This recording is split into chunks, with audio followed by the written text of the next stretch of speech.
Hey, this is Steven Platinum, your friend in wrestling, with Platinum versus NXT. This is from September 7th, 2021. It is a pre-taped show, I believe. We'll see if that hurts them in the numbers. I do know that it was a very good show. One good thing about pre-taped shows, and this goes for AEW, this goes for really any company that does pre-tapings. What you lose for in this sort of spontaneous feel of things and possible spoilers and the like, you do often gain, because when you're forced to plan, it kind of creates a kind of thinking that I think everybody needs once in a while. And it's one of the things that I believe, it's one of the things that people don't talk about that actually hurts Raw, because they went from being caught up, having money in the bank, right? They used to plan the shows out well in advance. Now they're literally being rewritten at the last minute, maybe even altered during the show itself, which is something that you want as a backup, but not your primary mode of operating. There is no long-term scheme for Raw, and it shows. And what you get is very haphazard shows. What you get is a lot of repeats and things like that. So with that in mind, I think this NXT was very effective. We got Wade Barrett, we got Beth Phoenix, and let's go. Now, if they're going to slowly remodel, and the reason they've been doing these pre-tapes is to remodel the Performance Center. All I got to say is, I honestly am not against NXT having a fresher look. I mean, if that new logo is an indication, I mean, let's all practice throwing up now. But I think there can be a sort of lightening up that takes place on the set and things like that, and that could be a really good thing. I do have to say, though, if they continue to just kind of do shows in the Performance Center all the time, I don't care how they soup it up. I don't care how they make it. At the end of the day, it is going to have a stale look eventually. It's just one of those things. They want to control costs, and they want to control. What ends up happening is eventually they're going to have a flattening of their crowd response as well. We saw this happen with a number of promotions, TNA and the like, and we're kind of seeing it with Impact. It's already getting to the point with Impact, in my opinion, where that sort of insular crowd that they have, the same dudes who watch every show, it eventually begins to flatten out and feel very insular. And that's a terrible thing in wrestling. You definitely want this idea of the fresh coming in, of moving water as opposed to stagnant water. That's a good metaphor to keep in mind as we continue to look forward in wrestling. You can almost see things in terms of how stagnant is the water. How stagnant is the water on Raw? Take a mental note. How stagnant is the water in AEW? Exactly. Raging river, right? Rapids, exciting, fresh, clean. All of this metaphor definitely applies. And NXT, for as good as it is, the truth is, it's good water, but it's still pretty stagnant water. And I think not getting to have a takeover with a live crowd that's a different crowd centered around SummerSlam. It's like they've forgotten what made NXT so special in the first place. I'm sorry. Let's go on. Let's watch this show, right? We got Ember Moon against Kaylee Ray. I think a lot of Ember Moon. I think a lot of Kaylee Ray. Clearly, Kaylee Ray is being set up for bigger and better things. So Kaylee Ray gets the win here. It's cool that they opened with the women's match and didn't even think twice about it. That's when you know that AEW has true confidence in their women's division, when they have a women's match open up on the semi-regular. Let me say that again. Once AEW has a women's match open on the semi-regular, that will show true confidence, because that's where confidence lies in AEW, is who opens the show, especially on Dynamite. Watch Dynamite and look for that pattern and see if I'm not true. NXT has every bit of confidence in their women's division. Even as they lose people like Shotzi and stuff to the main roster, you can tell that they're very confident in their women's division, and they're constantly bringing people up underneath. We've seen Gigi Dolan in a number of shows lately.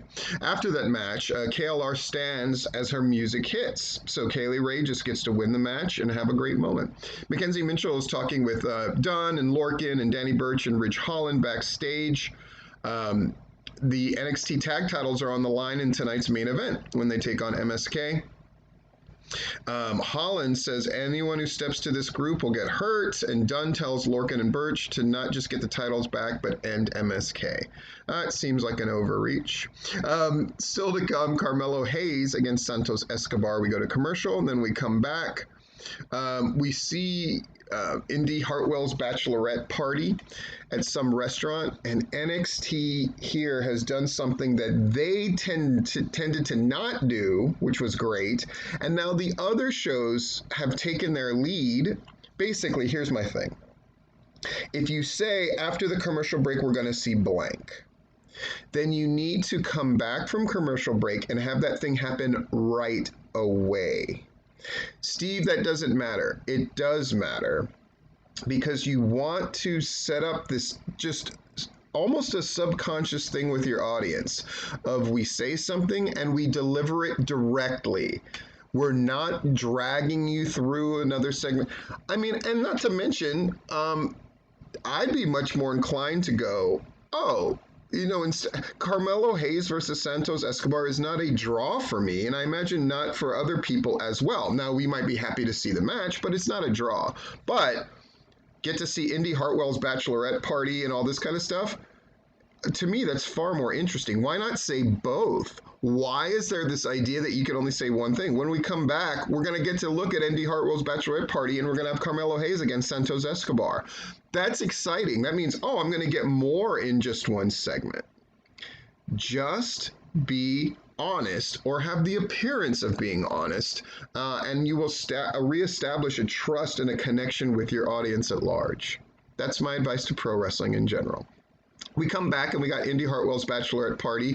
We got LeRae and Carter and Catanzaro, Mackenzie Mitchell, and several other women. Indy's talking nice about Dexter Lumis and, you know, thanks for being here for me, guys. They have a toast. And Candace says she may have some spy gear that's being used at the party. And then Indy and Candace walk off to spy on Dexter's bachelor party. So we're getting the dynamic of what Indy and Dexter are likely to look like as a married couple. And by the way, I put up the splash about their wedding next week just because I think it's funny. And you know, NXT has done very well when they've done sort of special things on events. It's something that they forgot about, that having these special events is the draw and can get them extra fans. Think about the times that they actually beat AEW in ratings, which wasn't very often, but when it happened, it was always something special. The Halloween edition where they had a match take place in a haunted house and that kind of thing. You see what I'm saying? All right, so we have the match between Escobar and Hayes. It's a good match. It goes on maybe a little longer than I thought it was going to, and it was a foregone conclusion. Escobar delivers the Phantom Driver for the pin to win. And after the match, Legado del Fantasma and Force stand in the middle of the ring. We see Casey and Caden backstage warming up for their title shot. In a pre-recorded video from the weekend, where Malcolm Bivens announced the Creed brothers for tonight's show. Roderick Strong welcomed them to the Diamond Mine and said the real work begins now. This Diamond Mine thing, man, they need something. They need something besides just adding members. There has to be a look or a dynamic to it, because right now it feels very forgettable, and that's exactly what you don't want. The announcers plug Pediatric Cancer Awareness Month and Connor's Cure, which is really cool. Back from the break, Mackenzie is backstage with William Regal. He announces a big fatal four-way for the next week, and the winner earning a title shot at Samoa Joe. It will be Tommaso Ciampa, Kyle O'Reilly, LA Knight, and Pete Dunne. I'm curious why LA Knight would be in this mix since he has not won a match lately. And again, people are like, well, Steve, that's just internal logic stuff. Yes, and NXT has usually been pretty good about that. I would love the justification of why LA Knight is in this match. A simple match for him to qualify would have been great. You could have justified the others very easily. All right, the Creed brothers making their debut against Paxton Everill and Chucky Viola in a foregone conclusion match. I notice on these pre-tapes that NXT tends to use almost in all foregone conclusion matches. It's interesting to me. The Creed brothers win. How they won is interesting to me. That double slam and the clothesline, interesting. Simple, effective. They are a little bigger than most of the NXT wrestlers, so it certainly worked. Diamond Mine stands tall. Io Shirai and Zoe Stark are backstage getting ready for their title defense. Back to commercial. Mackenzie's with Ember Moon because she lost the opening match, and I think that this is really great. Moon says it's been a rough few months. She and her partner lost the title. She lost her partner. She's lost every match in between. But now she feels awakened, and she doesn't want to feel this way anymore. She knows what she has to do. Great moment, great thing to do, and now we can look forward to Ember Moon getting back on the comeback trail. Really smart. I like that booking. Hit Rose in the studio, and they got words for Legado del Fantasma. B-Fab, in an interesting thing, says she has a big problem with Elektra Lopez for how she said hello with the steel pipe 2 weeks ago. Good, planting a little seed. I like it. NXT Women's Tag Title match, Catanzaro and Carter against Io Shirai and Zoe Stark. It's what you would expect. Another kind of foregone conclusion match, if I'm being honest. But we let Shirai do her flying. She hits a big moonsault to Catanzaro for the pin to retain. Afterwards, they stand tall as the music hits. But then Mandy Rose, Gigi Dolan, and JC Jane attack Catanzaro and Carter from behind after they lost their match, laying them out on the stage. Rose is wearing a protective face mask from last week's attack. The fans boo as those three stand tall. Again, a lot of seed planting happening in this pre-tape show, which I think is a good way to go. We got a backstage promo from Kyle O'Reilly. Talks about closing a chapter on his career over the past few months. What feels really good is not giving a damn anymore. He goes on about how the end game is Samoa Joe and the NXT title, and he's more focused on what the title represents. And he's going to, start his new obsession with this fatal four-way coming up. Great job. Great job. And that's next week, right? Still to come, more footage from Dexter Loomis's bachelor party. Awesome. And guess what? They come back from the break and they got Dexter Loomis's bachelor party. That's great. You just have to be consistent with that. We got a whole bunch of people and a zombie referee riding in a limousine. Gargano, who's trying to play the sourpuss because he's not happy about Indy Hartwell hooking up with Dexter Loomis. So it's great. We're staying consistent. They go to an indoor go-kart track and all this kind of stuff. With Candice LeRae and Indy Hartwell spying on them at different points. After a day of fun, it's looking like Gargano and Loomis are actually bonding or kind of close to it. Indy and Candice are excited about this. Gargano asks if they've been spying again. Indy says everyone's on the same page, and Gargano actually says, yes, we are. And there's a big group hug. And Indy says, let's go have a wedding. Part of the vignette of them having fun, you got to see Ben Buchanan as one of the guys in the laser tag thing. And that was awesome. It was great to see they're already getting the new guys in the mix in small, subtle ways. I really like it. It was great to see Ben Buchanan, of course. He's going to be fantastic. Quick vignette with Tian Shou's Boa and Mei Ying. Boa says it's time. Ying spits are missed. We go back to commercial. Great. Back from the break. And Frankie Monet and Jesse Camille are backstage talking about how everyone on Twitter is talking about them, like how full of themselves they are. Robert Stone rushes in. He's really exhausted because he just came from William Regal's office and he has big news. Frankie will get to challenge NXT Women's Champion Raquel Gonzalez. Monet is excited. This is great. And it's a different way to get about setting up matches, and I like it. Mei Ying versus Virginia Ferry, doing things off camera. quote unquote, is a great way to go once in a while. Everything isn't done in the same exact way. Again, Raw and even SmackDown to an extent can learn from this. You don't have to set up everything in the exact same way. Back to the ring, here comes Tianchi Mei Ying with Boa. Ying gets up from her throne and heads to the ring for her official singles debut. This has been a long time coming. We got Virginia Ferry in another enhancement match, let's just call it. The bell rings. Ying stares Ferry down. At the end, Ying cartwheels, does kicks, really shows off, but not too long of a match. Grabs Ferry by the throat and takes her down, holding her to the mat for the pin to win. Interesting, very different kind of thing. This kind of one-handed choke thing leading to a pin. Interesting move. Mei Ying gets the win. Got LA Knight riding in his convertible around the city. Knight says it's championship season and Samoa Joe's time is up. He says everyone, including particularly me, I suppose, needs to quit crying about him being in the Fatal 4-Way. Ciampa goes on and says everyone will cry next week when he slaps around 3 NXT fan favorites and becomes the #1 contender.